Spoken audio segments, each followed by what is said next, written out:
Bolsa brasileira, o Ibovespa caindo 4% neste ano de 2024, enquanto a Bolsa americana tem alta de 21%. Está explodindo as ações americanas. Isso que eu estou falando em dólar. Se eu colocar em real, fica ainda mais, porque o dólar, vocês sabem, está em alta infinita. No último ano, o dólar está subindo 18,5%, batendo recorde, chegando a 5,87, né? Batendo aqui quase R$ 6. O dólar está batendo quase R$ 6. O objetivo desse vídeo é sim mostrar a situação complexa e isso faz com que muitos investidores fujam para a renda fixa ou fujam para o exterior, enquanto nos últimos dias a taxa de juros futura no Brasil tem batido 13%, inclusive nessa sexta-feira bate 13,3%, por conta principalmente do desconforto fiscal, né, o risco fiscal do Brasil, mas também tem aqui um pouco da aposta no Trump. Não que o Trump seja ruim para a economia americana, porque a gente pode ver que a bolsa vem subindo, já precificando uma possível vitória do Trump. E como vocês sabem, eu não fico tirando notícias da minha cabeça, né? Sempre tem aqui estudos por detrás. O S&P 500 aponta quem vencerá a eleição dos Estados Unidos e o índice só errou 4 vezes em 96 anos. O que isso quer dizer? Que a bolsa vem em alta de mais de 10% desde agosto e é essa meta que eles comparam. Então, se desde agosto a bolsa vem subindo, então isso significa que, estaticamente falando, estão precificando com 95% de chance do Trump ganhar. Como a gente pode ver aqui de vermelho, né? O mapa das eleições nos Estados Unidos é o Trump, tá? Mas embora a vitória do Trump seja positiva para os Estados Unidos e por tabela seria positivo também para o Brasil, né? O fato é que parte da imprensa tem dito que a vitória do Trump poderia ser ruim em questão aqui das políticas que vão afetar os países emergentes aqui, né? Não sei se isso é bem verdade, tá? De qualquer forma, lá eles gostam da vitória do Trump. E a Kamala tem uma série de ideias também que são bem controversas para a própria economia dos Estados Unidos. Por isso que eles veem muito melhor o nome do Trump. Inclusive, o pessoal está tão animado por lá que nem o payroll abaixo do projetado, e bem abaixo do projetado, veio 12K, era projetado 106K, nem isso fez a bolsa cair. E a última vez que o payroll veio bem abaixo, em julho, até falei para vocês, né, que o mercado estava exagerando. Isso aqui não é, um dado apenas, não é sinal que vai ter recessão. Eu continuo achando que não vai ter recessão. Só que naquele momento foi um caos, a bolsa pegou ali uma sequência de queda, até nos Estados Unidos mesmo, em julho ali, né? Em agosto veio um pouco abaixo, também o mercado aceitou ruim, e agora ele aceitou só. Ou eles entenderam, né, que é natural, de vez em quando vir um ou outro dado abaixo, que a economia não está indo para o buraco, ou simplesmente eles estão realmente bastante animados, porque da última vez que veio 2 payroll abaixo, veio um bem acima, né, e deu uma tranquilizada bacana no mercado que voltou a subir também. Só que quem acompanha o canal sabe que eu venho comprando bastante ações, eu não acho que vai virar da noite para o dia, tá enrolada a situação, mas em algum momento isso vira. A bolsa está muito barata, algumas ações estão muito baratas, outras não estão apoiando tanto, mas pagam dividendos, também dá pra gente levando ali, enfim, cada um vai buscando seu equilíbrio. Eu tenho mostrado constantemente aqui que eu sou um comprador de ações, tá? Eu não fico preocupado que elas não estão subindo nesse primeiro momento agora, tá? Bom, vamos ver aqui então a visão do Semenzato. Eu gosto muito de renda fixa. Por quê? Eu já tomo todos os riscos possíveis e imaginários no ativo empresarial. Que, como a gente falou várias vezes aqui, ele hoje vale 10, amanhã pode valer 2. Então eu vou buscar realmente renda fixa lá fora, que hoje está na faixa aí de 5, 6, às vezes 7%. Isso é algo incomum, porque nós sempre tivemos juros negativos, Estados Unidos, Europa. Então quando você tem uma atratividade valorizando em dólar, não há o que pensar. Como é que você vai comprar ação de empresas que você não é um especialista em comprar e vender ações? Ah, mas o fundo cuida disso, ele sabe quais são as melhores opções de ações para se investir no mercado. Ok, mas para mim não é trivial. Nos momentos melhores de 14% de renda fixa aqui no Brasil, eu sempre estive com as minhas reservas 100% em renda fixa. E agora, quando nós tivemos uma virada importante, que foi o momento do desmonte dos fundos no Brasil para migrarem para a renda fixa, eu fui um dos primeiros a apertar o meu botão, desmontar o meu fundo de renda variável e voltar a surfar a onda da renda fixa.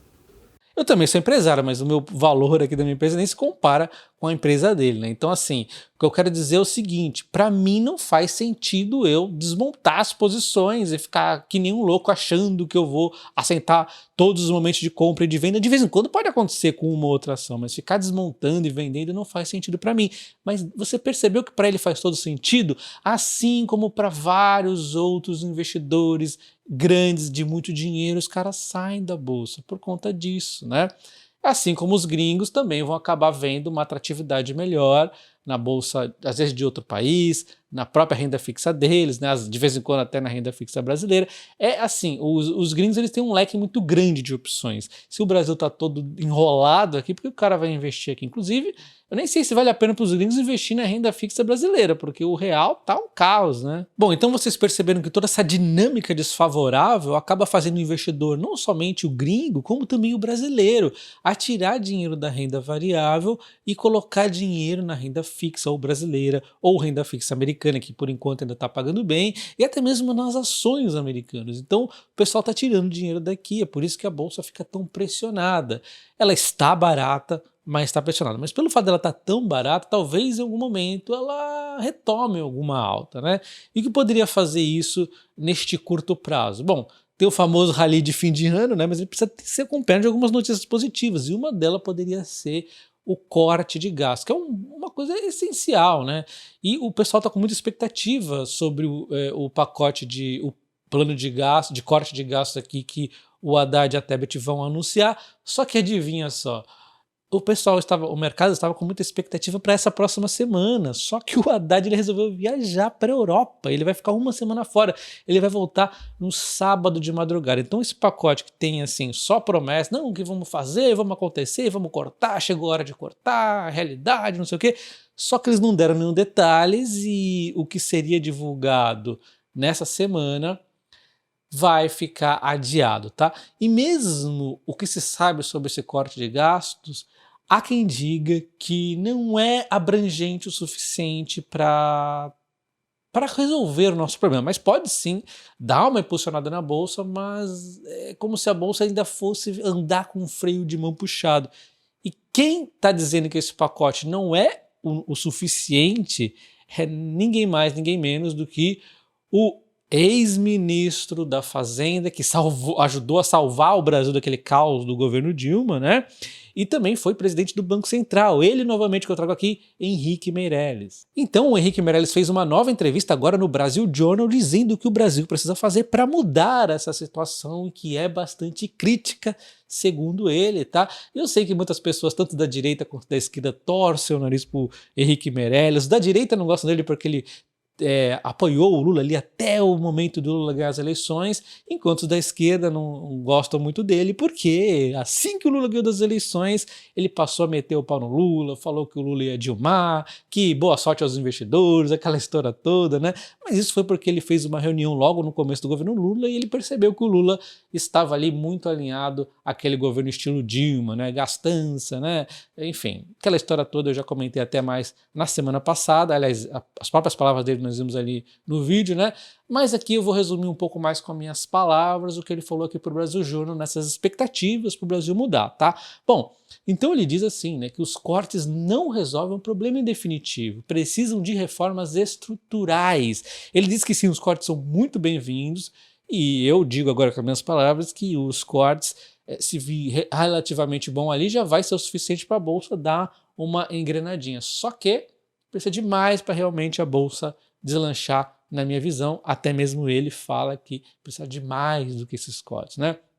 Então ele fala que não há esforço para fazer uma reforma administrativa, porque existe resistência para todos os lados. É resistência de funcionários públicos, em empresas, cargos desnecessários, não só de funcionários, mas dos próprios políticos que indicam pessoas para vários cargos públicos, e esse governo não vai querer enfrentar o público, que inclusive é base dos seus votos. Então existe interesse tanto de políticos quanto dos funcionários públicos, nessa companheirada toda ali, tá todo mundo mamando as tetas do governo. Esses caras, assim, eles não vão querer arrumar briga com esse pessoal. Se nenhum governo gosta de arrumar briga com esse pessoal, você imagina um governo que tem esses caras aqui como base votante, né? Você pergunta aí para um funcionário público, acaba que 90% é da esquerda porque tem medo de perder o seu carguinho ali, a sua mamata, né? Porque às vezes as empresas são privatizadas. Só que a grande verdade é a seguinte: bons funcionários públicos não temem perder o seu emprego, porque eles são bons e eles vão conseguir manter esse emprego quando a empresa for privatizada. Eu mesmo trabalhei na Sabesp e o meu chefe lá, cara, eu tenho certeza que qualquer empresa ele ficaria, porque o cara é muito bom. Além de ser muito bom tecnicamente, é um líder nato e um cara que se esforça pra caramba. Mas existem várias exceções, então assim, toda empresa tem as exceções. Eu sei que lá mesmo tem muita gente que vai sofrer lá para manter o cargo quando a Sabesp, com a privatização da Sabesp ali, né? Mas enfim, na sequência, comentando sobre a situação atual do Brasil, ele diz que nós já vivemos esse filme, tá? Segundo o FMI, a partir de 2027 aproximadamente, a dívida pública e a sustentabilidade das contas públicas afetarão ainda mais a credibilidade do país. Já vimos esse filme entre 2011 e 2016. Os ritmos de despesa pública estavam muito acelerados e tivemos grande recessão em 2015 e 2016, que forçou uma grande mudança. Em algum momento teremos de fazer novas mudanças estruturais, como por exemplo reformas administrativas. Então o que ele está dizendo aqui é que o Brasil meio que funciona na porrada, né? Ele precisa ver aquele choque para falar, meu, a gente precisa agir, para finalmente agir, que foi o que fizeram lá no governo Temer, quando ele era ali o ministro da Fazenda, porque óbvio, além deles de ter qualidade do trabalho deles, né, nós temos ali um governo mais aceitando, o governo como um todo aceitando mais reformas necessárias, né? Na sequência, comentando o momento atual do Brasil, ele diz que nós já vivemos esse filme, já vimos esse filme, né? Ele fala que, segundo o FMI, a partir de 2027 aproximadamente, a dívida pública e a sustentabilidade das contas públicas afetarão ainda mais a credibilidade do país. Já vimos esse filme entre 2011 e 2016. Os ritmos de despesa pública, os gastos, né, estavam muito acelerados e tivemos uma grande recessão em 2015 e 2016, que forçou uma grande mudança. Em algum momento teremos de fazer novas reformas estruturais, como por exemplo as reformas administrativas. Então o que ele está dizendo aqui é que basicamente o Brasil só funciona na porrada. Quando chega aquele momento que, a gente está ferrado, a gente tem que fazer essas reformas, aí o pessoal vai enfrentar esse tipo de problema aqui que eles não querem enfrentar hoje, como por exemplo a reforma administrativa que ele falou que é necessário, tá? Então, de novo, o pacote é positivo, ele chegou a comentar isso, mas precisa de algo mais. Esse algo mais só vem realmente, provavelmente, quando o Brasil não tem mais saída, né? A gente funciona assim. Ele comenta sobre a Moody's ter subido aqui o rating do Brasil. Ele diz que as agências de rating estão olhando para trás desde a última revisão. Várias reformas foram feitas no governo Temer, como a lei das estatais, etc. Ainda assim, alertaram sobre a preocupação fiscal. Enquanto o mercado está olhando para frente, já está olhando esse risco. Então o que acontece é isso, né? A Moody's foi lá e atualizou baseado no que aconteceu nos últimos anos, desde a última vez que eles fizeram essa revisão. Acontece que eles fizeram essa revisão, elevaram o rate e agora eles estão falando o seguinte: olha, temos que ficar de olho nessa reforma, nessa questão fiscal aí. E se vier ruim, provavelmente que está a sugestionar é que talvez possa até ser rebaixado esse rating novamente, né? Lembrando que nós ainda não ganhamos o grau. Só lembrando vocês, está aqui, ó, nós estamos ainda no grau especulativo, mas o que aconteceu foi que a Moody's aqui, essa agência de rating, ela levou um nível aqui, a gente foi para BA1, só que nós ainda estamos um pouco abaixo do grau de investimento, então precisa de subir mais um nível para a gente ganhar o grau de investimento. E o que o Meirelles está falando é que com essa questão fiscal não vai acontecer isso, tá? Porque essa última atualização reflete os anos anteriores, tá? Por fim, foi perguntado para o Meirelles se ainda no governo Lula dá para reverter essas expectativas. Ele disse que vai ser necessário reformas administrativas boas o suficiente, precisa controlar as dívidas públicas para que ao menos se estabilize e aí a gente tem um cenário mais favorável. Ele falou bastante dessa questão da dívida pública. O Meirelles focou demais nessa questão da dívida pública, que precisa pelo menos estabilizar. Olha só o que vem acontecendo com a dívida pública. Ela deu uma disparada com a pandemia, o que foi normal no mundo inteiro, infelizmente, mas logo depois ela veio numa queda e foi caindo durante todo o restante do governo anterior, até dezembro de 2022, quando o novo governo assumiu, começou uma disparada infinita nas contas públicas aqui, chegando a 78,6, subindo 4,1 pontos, o que é muita coisa. Ela não tá longe de ficar pelo menos estável. Então, diante da importância da dívida pública, se nós pelo menos, se a gente conseguisse essa queda, que voltar essa queda, a bolsa com certeza daria uma disparada, né? Só que está muito difícil. Está difícil a gente imaginar uma estabilidade. Você imagina esse negócio que está subindo nessa magnitude. Por tudo isso que nós acabamos de ver o Meirelles comentando ali. Falta de vontade do governo. Precisa daquele choque para falar, meu, não tem jeito, precisamos fazer as reformas necessárias. Bom, então no meio dessa dinâmica complicada, ainda não é o momento de nós vermos aqui várias ações, não estou falando de uma ou outra não, várias ações subindo 80, 100, cento e poucos por cento, não é ainda agora o momento, mas em algum momento isso vai acontecer. E o que eu faço então é investir nessas ações porque na minha visão estão baratas, eu não vou esperar, agora vai mudar, eu sei o momento perfeito da mudança da chave, não. Eu vou comprando as ações ali aos pouquinhos, achando aquelas que são boas empresas, sempre focando muito na empresa, sem ignorar a macroeconomia, mas sempre focando na empresa, né? Utilizando opções para me fazer ganhar mais dinheiro. E uma coisa muito importante, diversificação, né? Inclusive, eu sempre digo para vocês, eu estou abaixo da minha meta em aporte nos Estados Unidos, eu deveria estar aportando mais, mas é que subiu tanto que eu não consigo fazer aportes fortes, mas eu estou ali volta e meia dando uma comprinha e deixando dinheiro na reserva de oportunidade em dólar nos Estados Unidos. Aqui, como a gente pode ver na Coinfiro, eu deixo ganhando 5,5% ao ano, que é 0,5% a mais do que a taxa de juros americana. A gente viu o Semenzato falando que isso aqui é fantástico, né? Aqui no Brasil eu deixo em CDBs de liquidez imediata para ficar pronto, tanto aqui na Coinfiro quanto aqui no Brasil, pronto para aportar a qualquer momento que surja alguma oportunidade de eu estar comprando ações brasileiras ou americanas. Eventualmente também eu compro em menor proporção, mas eu também compro ali Bitcoin.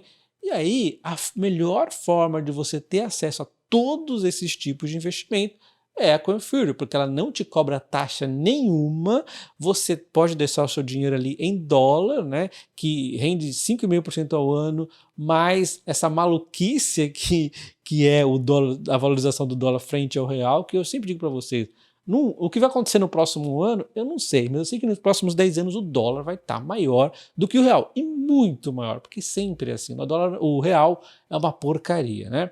E aí a gente tem então essa renda fixa, temos as ações brasileiras, temos as ações americanas, ações de diversos países e temos também Bitcoin e outras criptomoedas. E se você quiser se juntar a mim e se inscrever na Coinfiro, não se esqueça de utilizar o meu código de convite TOPACOINS para você concorrer até R$ 1.250 em ações do Banco do Brasil, tá? Então você se diversifica e de cara acaba concorrendo a ganhar ações do Banco do Brasil, que aliás é um banco excelente, né? Deixa o like no vídeo, se inscreva no canal ativando o sino para você não perder os próximos vídeos. Um abraço e até o próximo. Valeu!